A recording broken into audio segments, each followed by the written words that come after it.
Hello students, welcome to my channel Passion Tutor. My name is Shivani Pachauri. जैसे कि आप लोग जानते हैं कि मैं आप लोगों को पहले फर्स्ट एक चैप्टर करा चुकी हूँ 11th क्लास का बायोमोलिक्यूल। आज मैं सेकंड चैप्टर स्टार्ट कर रही हूँ इसी यूनिट का, that is cell biology. Okay, तो सेल बायोलॉजी आज से मैं आपको कंटिन्यू कर रही हूँ। तो सेल बायोलॉजी है क्या? सेल बायोलॉजी, सेल का मतलब कोशिका, सेल की बायोलॉजी मतलब सेल की जो स्टडी होती है उसे बोलते हैं हम साइटोलॉजी फर्स्ट ऑफ ऑल। ठीक है, उसमें क्या है, study of cell is known as cytology और इसी को बोलते हैं हम सेल बायोलॉजी। और इस चैप्टर में हम सेल के बारे में पूरा डिस्कशन करेंगे। सेल क्या होता है, उसके पार्ट्स क्या होते हैं, उसका फंक्शन क्या होता है, ये सब चीज़ें हम देखेंगे। तो सेल की जो डिस्कवरी थी वो किसने की थी? एंटोन वॉन लीeuwenhoek डिस्क्राइब लिविंग सेल। ये जो थे एंटोन वॉन लीeuwenhoek, इन्होंने लिविंग सेल की डिस्कवरी की थी। इनका नाम याद रखना, काफ़ी बार पूछा जाता है। एंटोन वॉन लीeuwenhoek डिस्क्राइब लिविंग सेल्स। ओके, फिर इसके बाद रॉबर्ट ब्राउन, एक साइंटिस्ट थे जिनका नाम था रॉबर्ट ब्राउन। उन्होंने डिस्कवरी की थी न्यूक्लियस। न्यूक्लियस को हम क्या बोलते हैं? Brain of the cell. Okay, तो इसे हम ब्रेन कहते हैं सेल का।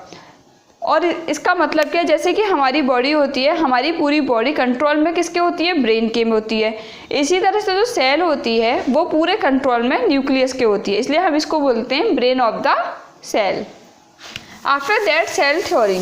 अभी तो मैंने आपको ये बताया सेल की डिस्कवरी किसने की और सेल के अंदर एक पार्ट बताया न्यूक्लियस, उसकी डिस्कवरी किसने की। ये बहुत ही कॉमन क्वेश्चन हैं जो मोस्टली एग्जाम्स में पूछे जाते हैं। अब इसके बाद आता है सेल थ्योरी। सेल थ्योरी के लिए आपको साइंटिस्ट के नाम याद रखने हैं। फर्स्ट ऑफ ऑल ईयर 1838 में मैटियास एंड स्केल्डन, ये साइंटिस्ट हैं। मैटियास स्केल्डन ये बॉटनिस्ट थे। मतलब कि बॉटनिस्ट कौन होते हैं? जो प्लांट की स्टडी होती करते हैं उनको बोलते हैं botanist. All plants are composed of different kind of cells. अब जैसे कि सेल है क्या, पहले तो मैं आपको ये बताती हूँ। सेल जैसे कि एक मकान है। पूरा मकान क्या है, किससे बनता है? छोटी छोटी ईंटों से बनता है। ठीक है, तो वो क्या है, एक तरह से एक ईंट पूरे मकान की, वो उसकी एक सेल हुई। इसी तरह से जो हमारी बॉडी है तो वो क्या है, वो सेल से बनेगी। सेल है, सेल के फॉर्मेशन से सेल के ग्रुप को हम बोलते हैं टिश्यूज़। ओके, टिश्यू के बाद बनता है आपका कोई ऑर्गन के बाद बनता है आपका कोई ऑर्गेनिज्म। ओके, फिर इंडिविजुअल। इस तरह से एक पूरा सीक्वेंस फॉलो होता है। अब इसी तरह मैं आपको बता रही हूँ कि जो प्लांट्स, इन्होंने जो साइंटिस्ट थे स्केल्डन, ये बॉटनिस्ट थे। इन्होंने बताया कि जो प्लांट है, प्लांट की सारी ही सेल या फिर प्लांट जो है किसका बना होता है? सेल्स का बना हुआ होता है। और सेल के ग्रुप को आगे टिश्यू बोलेंगे। तो सेल से हमारा प्लांट में क्या फॉर्म होगा? टिश्यू फॉर्म होगा। अब इसके बाद आता है आपका एक और साइंटिस्ट थे जिनका नाम था थियोडोर श्वान। इनका नाम था श्वान। ये जो फेमस हैं दोनों ही, स्केल्डन एंड श्वान करके है। और फिर पूछते हैं कि सेल थ्योरी कब दी गई थी? तो 1838 टू 1839 में दी गई थी। और ये एक जूलॉजिस्ट थे। वो एक बॉटनिस्ट हैं और एक जूलॉजिस्ट है, लेकिन उन्होंने स्टडी आगे चल के साथ में की क्योंकि इन दोनों का कहना एक ही था। इन्होंने बोला कि जो जूलॉजिस्ट यानी कि एनिमल की जो बॉडी होती है वो किसकी बनी होती है? सेल्स की बनी होती है। सेल के बाद आगे tissue, then organ, then organism. इसी तरह से इन्होंने बोला, मतलब दोनों का एक ही एसेंस एक ही जा रहा है कि सेल से प्लांट बना है और सेल से ही आपकी एनिमल की बॉडी बनी है। अब एक और साइंटिस्ट थे जिनका नाम था रुडोल्फ विर्चो। इन्होंने 1855 में एक्सप्लेन किया। क्या एक्सप्लेन किया? कि सेल जो होती है, सेल डिवाइड होगी, दैट इज ब्रेक डाउन होगा and new cells are form. और एक सेल डिवाइड हुई, उससे एक नई सेल बनी। इसे क्या बोलेंगे? Pre existing cell. Pre existing का मतलब क्या है? जैसे कि एक ये है आपके पास मार्कर, अब ये यहाँ से आपका ब्रेक हो जाए, इसके बाद यहीं से दोबारा नया फॉर्म हो जाए। ठीक है, इसे बोलेंगे एक हमारे पास पहले से था, इसी से एक नया बना, तो ये पहले से है, प्री एग्जिस्टिंग सेल हो गई। इन्होंने भी यही बोला कि जो सेल है वो डिवाइड होंगी। एक सेल डिवाइड करती है, डिवाइड करने के बाद नए सेल का फॉर्मेशन करती है और उस कहाँ से करती है वो, प्री एग्जिस्टिंग सेल, जो सेल पहले से एग्जिस्ट करती है, मतलब जो सेल पहले से है उसको प्री एग्जिस्टिंग सेल। ओके, अब इसके बाद है all living organism are composed of cell, all living organism are composed of cell.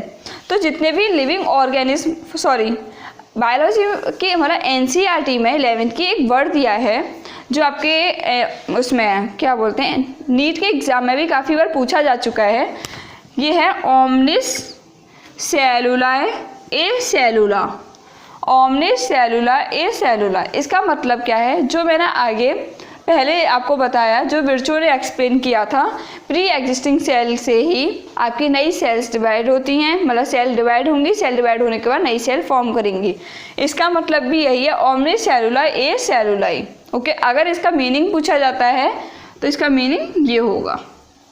इसके बाद उन्होंने 2 थ्योरी और दी थी, जो क्या थी, all living organism are composed of cell and product of cell. इसका मतलब क्या है, जितने भी हमारी लिविंग सेल्स होती हैं, चलो आप लिविंग नहीं, पहले मैं आपको नॉन लिविंग बताती हूँ। ओके, जैसे मार्कर है, मार्कर लेते हैं, ठीक है, या फिर इसको आप एज्यूम करो ये चौक है, हमारे पास चौक है, उसका एक छोटा छोटा एटम होगा तो बहुत छोटे छोटे जो पार्ट्स होंगे। अब यहाँ पे हम बायोलॉजी में बोलते हैं सेल, वो एक एक छोटा जो टुकड़ा होता है उसे हम बोलेंगे यहाँ सेल। तो उससे पूरा ये मार्कर बना या फिर पूरी एक चौक बनी, तो ये क्या है, पूरा एक लिविंग बन गया एक तरह से, या नॉन लिविंग बन गया। इसी तरह से जो लिविंग होते हैं, हम हैं, ह्यूमन हैं, एनिमल्स हैं, प्लांट्स हैं, या कोई भी लिविंग है, चाहे बैक्टीरिया हो, चाहे प्रोटोजोआ हो, कुछ भी हो, ठीक है। अब उनमें क्या होता है, वो भी उनकी एक सेल होती है। जैसे अब है ना, कल भी मैंने आपको यूनिसेलुलर ऑर्गेनिज्म भी होते हैं, जैसे कि आपका आता है अमीबा। इनमें क्या होता है, एक सेल वर्क करती है, लेकिन एनिमल्स में बहुत सारी सेल्स चाहिए होती हैं। तो हमारी बॉडी में बहुत सारी सेल्स हैं, फिर उसके बाद टिश्यू यानी कोशिकाएं हैं, फिर ऊतक है, फिर उसके बाद पूरा ऑर्गेनिज्म चलेगा आगे।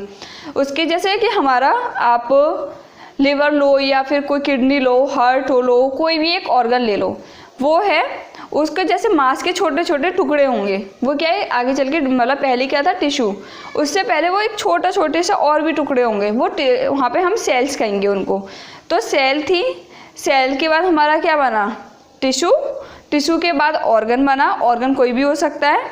ऑर्गन के बाद हमारा ऑर्गेनिज्म बनेगा, ऑर्गेनिज्म के बाद हमारा पूरा इंडिविजुअल बनेगा। इसी तरह से इन्होंने बोला ऑल लिविंग ऑर्गेनिज्म, जितने भी हमारे लिविंग ऑर्गेनिज्म हैं वो किससे बने होते हैं, composed of cells and product of cell. Product का मतलब क्या हुआ यहाँ पर, दैट इज टिश्यू। प्रोडक्ट का मतलब यहाँ टिश्यू हुआ, या फिर सेल के बने होते हैं, या फिर सेल के प्रोडक्ट के बने होते हैं। All cells are arise from, सारी सेल्स कहाँ से अराइज होती है, कहाँ से बनती हैं, प्री एग्जिस्टिंग सेल से।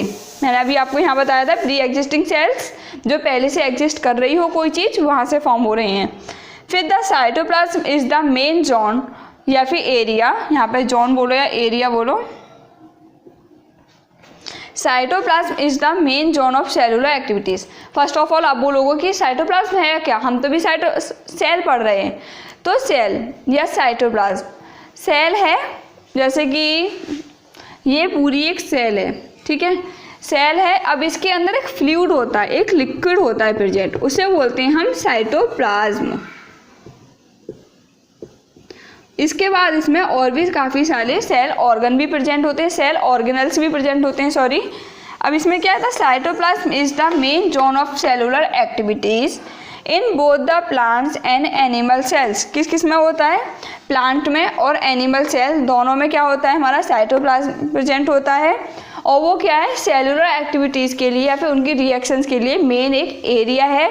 जितनी हमारी रिएक्शंस होंगी बॉडी में या फिर जो भी एक्टिविटी होंगी वो हमारे सेल के साइटोप्लाज्म से स्टार्ट होंगी। And various chemical reactions occur in it to keep the cell in the living state. और ये क्या करती हैं, वेरियस केमिकल रिएक्शन, मतलब हमारे साइटोप्लाज्म में, सेल के साइटोप्लाज्म में बहुत सारी तरह की केमिकल रिएक्शंस होती हैं जो इसमें होती हैं। And keep the cell in living state, और जिसकी वजह से जो हमारी सेल है वो लिविंग स्टेट में रह सकती है। ओके, अब इसके बाद मैं आपको एक बार सेल प्रोकैरियोटिक और यूकैरियोटिक सेल में डिफरेंस बताती हूँ। आज मैं इसका सिर्फ एक तरह से इंट्रो दूंगी आपको, और उसके बाद मैं पूरा जो कंटिन्यू करूँगी वो मैं कल से करूँगी। ओके, तो इसके बाद मैं आपको बता रही थी साइज ऑफ सेल। अभी मैंने आपको क्या बताया था, सेल की एक तरह से मैंने डिस्कवरी बता दी, किसने की थी, न्यूक्लियस की डिस्कवरी किसने की थी, और इसके बाद मैंने आपको क्या बताया, सेल थ्योरी किसने दी थी, सेल थ्योरी है क्या, और साइटोप्लाज्म। अब इसके बाद आया size of cell. Size of cell मतलब कि वेरिएबल होता है, अलग अलग ऑर्गेनिज्म का अलग अलग साइज होता है, अलग अलग मतलब कि ज़रूरी नहीं है एक ही बराबर की सबकी सेल्स हों, ठीक है, अलग अलग साइज हो सकता है सबकी सेल्स का। जैसे कि सबसे जो स्मॉलेस्ट सेल है वो होती है आपके माइक्रोप्लाज्मा की। स्मॉलेस्ट सेल जो होती है वो होती है माइक्रोप्लाज्मा की, जिसका साइज है 0.3 माइक्रोमीटर। 0.3 माइक्रोमीटर, ये याद रखना है। फिर होती है आपकी बैक्टीरिया का साइज दिया है 3 to 5 माइक्रोमीटर। माइक्रोप्लाज्मा का है 0.3 माइक्रोमीटर, बैक्टीरिया का है 3 to 5 माइक्रोमीटर। और जो सबसे बड़ी जो सेल होती है वो होती है आपकी लार्जेस्ट जो सेल है वो होती है ऑस्ट्रिच के एग की। ऑस्ट्रिच के एग की, ये भी याद रखना है कि एग की होती है, ठीक है। ऑस्ट्रिच एग की जो होती है लार्जेस्ट होती है। फिर ह्यूमन आरबीसी, ह्यूमन आरबीसी का सेल का जो साइज है वो है 7 माइक्रोमीटर। ये इसका डायमीटर है सेल का। जो आरबीसी सेल्स, आरबीसी क्या है, क्या रेड ब्लड सेल्स, ठीक है। रेड ब्लड सेल्स का जो साइज है वो है 7 माइक्रोमीटर, जो इसका एक डायमीटर है। अब इसके बाद नर्व सेल। नर्व सेल क्या है, लॉन्गेस्ट सेल है। इसमें साइज नहीं पूछते हैं मोस्टली कि अप्रॉक्स मतलब कितना होता है, इसमें बस ये पूछते हैं लॉन्गेस्ट कौन सी है और लार्जेस्ट कौन सी है। तो लार्जेस्ट कौन सी थी आपकी, ऑस्ट्रिच का एग है, और लॉन्गेस्ट है आपकी नर्व सेल।